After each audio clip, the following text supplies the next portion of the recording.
Good morning. Some automotive YouTube channels are all about helpful guides as to how to fix a car. One of the best ones in my opinion is The Rubbish Mechanic, which is run by Mr. James Coleman. The problem is The Rubbish Mechanic doesn't really live up to his name, because he is an incredibly competent automotive engineer, probably one of the best in the country.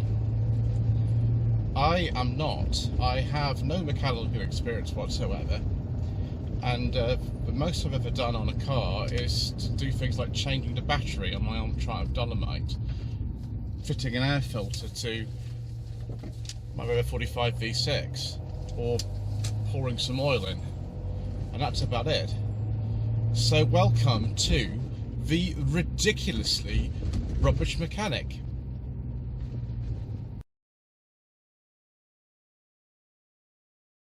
You might think that Ian Seabrook is mildly incompetent in some of the mechanical fixes he does in his channel, but you haven't seen anything yet, viewers. So here we have the kit for repairing the heater resistor on my Rover 45 V6. I've upended it because it's got my address on the other side of it, so we don't really want to see that. I have got out my Haynes workshop manual that I've had for absolutely donkey's years. I first bought that at about 2010 when I had my previous Rover 45. Mr. Partridge, who owns the MGZ TT 190 Plus you would have seen on the channel a few years ago, is going to be helping me today because he's actually a competent mechanic unlike me. But we will see what exactly we need to do this job. People have told me it's incredibly easy, but I'm not sure I believe them. So as you can see, this is the ceramic heater resistor repair kit, and fortunately I have been given a discount on mine because obviously we are helped out on this channel for work on this car by DMGRS. I've got the Haynes manual here. Some people, including Mr. Coleman, say you should never use a Haynes manual, but because I'm a ridiculously rubbish mechanic, this is what I'm going to do. There's the heater blower motor removal section, and sort of I don't think there's a picture for that particular one, apart from it showing it there. But there is the instructions for the heater blower motor resistor, and I think we start down here at the bottom of the glove box, but it's very difficult to show that on camera. So I'm now going to be handed an 8mm socket set, and hopefully we can get that undone.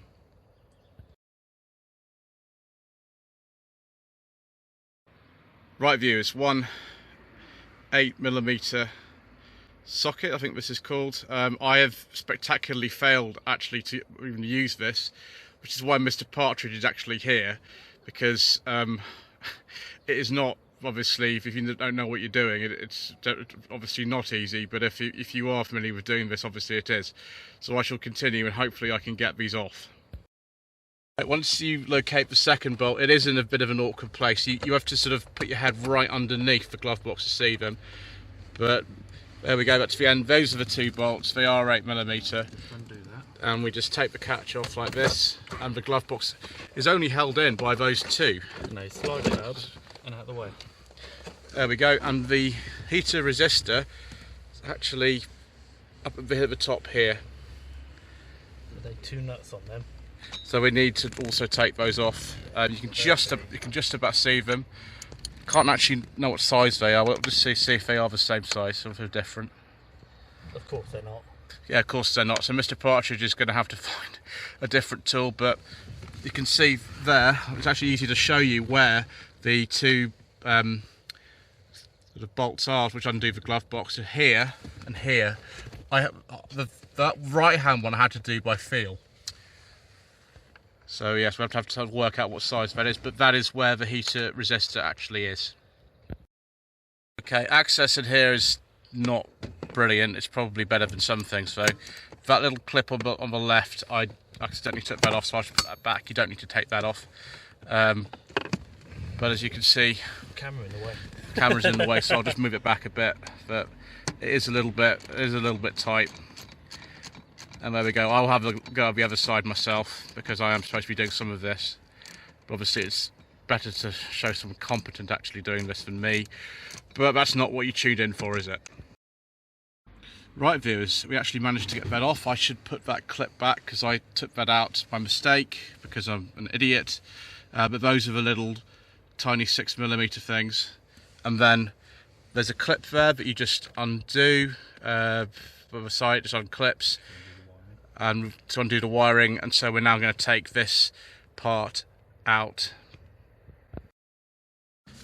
As you can see viewers, having just taken that part out, we have identified a problem as to why in this car we don't actually have it working properly. The fan doesn't work on speeds 1 and 2, and generally there's so many cars that this part is fitted to, Hondas, Rovers, MGs, all from the 90s and early 2000s, and yeah, it's a really common thing, which is why this upgraded part from DMGRS has actually got ceramic bits on it, just completely different.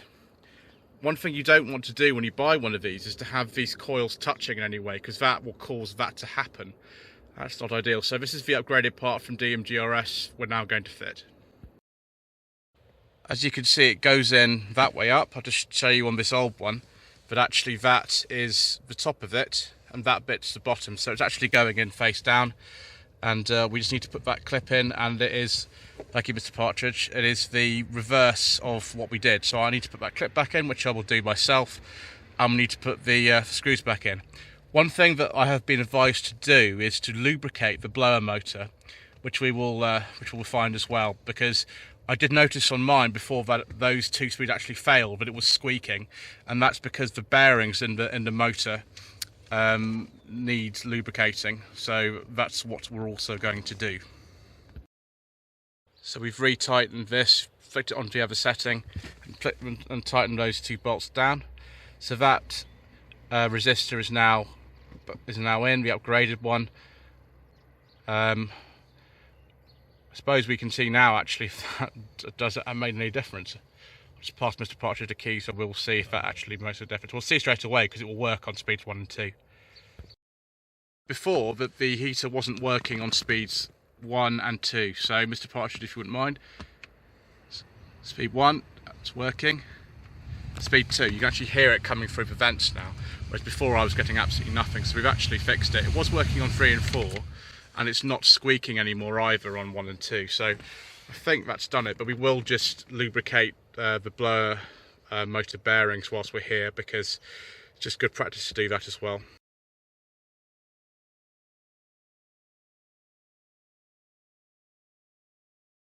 So viewers, just looking in the Haynes manual here, it says disconnect negative battery terminal. We'll do that. But it says slacken the 3 securing screws and withdraw the blower motor. Now there is the picture that it's referring to, but you can't really see particularly well. And then it shows to disconnect the wiring. We're just going to get WD-40 and put that in. Sometimes actually on these the blower motor does fail, and that is the problem. The resistor is a bit more common, but from what I understand, having spoken to back to DMGRS, it's just a case. The problem that we've got is just a question actually of lubricating the bearings in the motor, and Mr. Coleman has confirmed that, because he is not a rubbish mechanic, he is a very good mechanic, and I am just a ridiculously rubbish one. But it just could show actually for a lot of these, Haynes does come up a little bit short, and that's also what he said. So there we go, we're actually doing proper qualitative analysis here. So here is the blower motor. There are the bolts. They're 8mm like the ones here are. They are the same, and we will just slacken those off, and then we can lubricate the motor. I don't think you need to disconnect it. I think we just perhaps just lubricate it, but you know, if we need to disconnect the wiring plug, then we will, but hopefully this is an easy job. Mr. Partridge has gone in here because there's no way I'm going to probably get in there. He's undone the the bolts under there.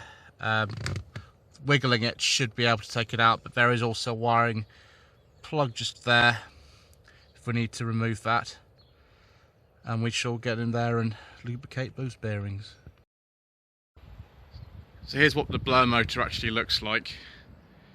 It is a little bit filthy. I mean, this has been in the car for about 19 years, so not surprising. There were actually leaves in here when we got it out. We've sort of dusted them out onto the floor. You can get this bit here open like this, and you can have a look in there. There's the coil and everything. Spinning it on here, it doesn't make any sort of noise or anything, but we do have to sort of get to the bearing, which I don't think we need to worry about the top of here or anything like that. It's going to be a little bit too much, more than necessary, but we can sort of lubricate just in this gap between the white and black bits here.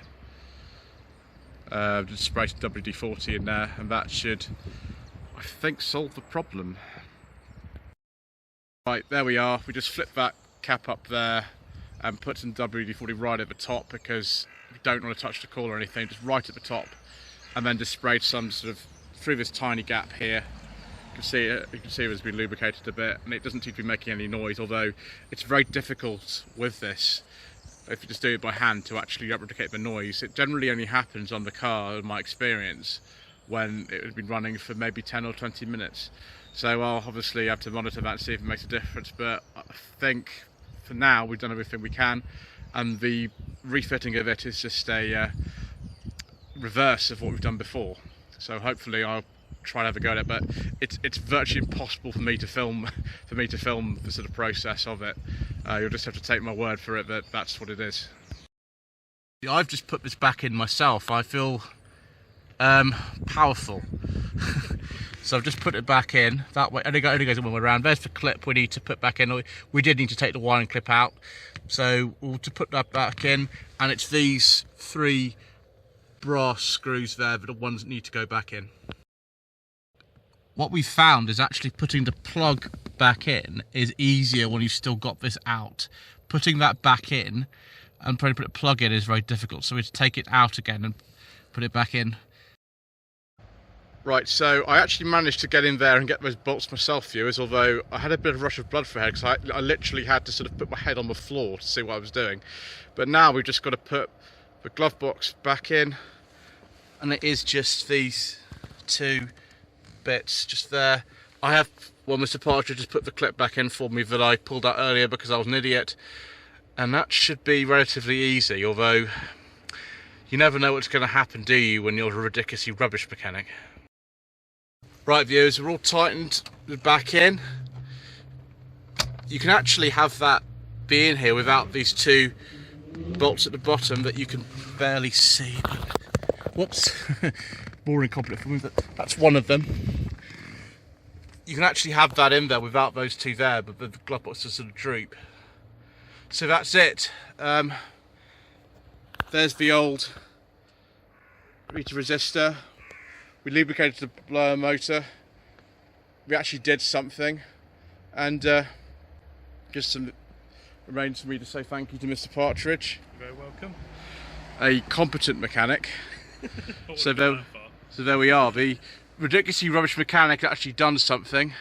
Thank you ever so much indeed once again for watching. Please don't forget to subscribe to the channel for, well, I don't know if we'll do this again, but if we do, then you might be able to see it. Yes, Mr. Partridge says hopefully not. Something else, though. Exactly, something else.